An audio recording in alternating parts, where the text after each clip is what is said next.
আমি একটি জায়গায় ব্যত্যয় করিনি, শুধুমাত্র নির্বাচনী প্রভাবই নয়।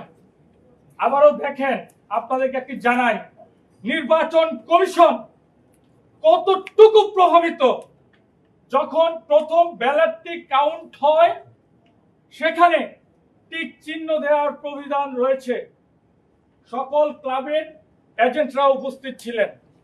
প্রথম ব্যালটটিতে টিক চিহ্ন দেয়া, এর নিচে সাইন করা, বড় করে সাইন করা।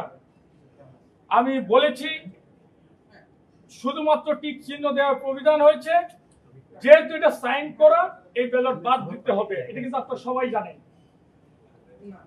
প্রথমে নির্বাচন কমিশন বললেন যে না, এটা বৈধ। আমি যখন আপত্তি করলাম, আমি আপত্তির পর তারা বলতেছে এটা আপত্তি ভোট হিসেবে রাখা হলো, পরবর্তীতে আপত্তি ভোট নয়। এটা আপনাকে এখনই সিদ্ধান্ত নিতে হবে যে আপনি এটা কি করবেন। পরবর্তীতে প্রধান নির্বাচন কমিশনার তিনি রায় দিলেন, ওই সাইন যুক্ত ভোট বৈধ। ফার্স্ট ব্যালটটি আমার অভিজ্ঞতায় আমি কোনোদিন শুনিনি, আপনারা শুনেছেন কিনা তাও আমাকে জানাবেন।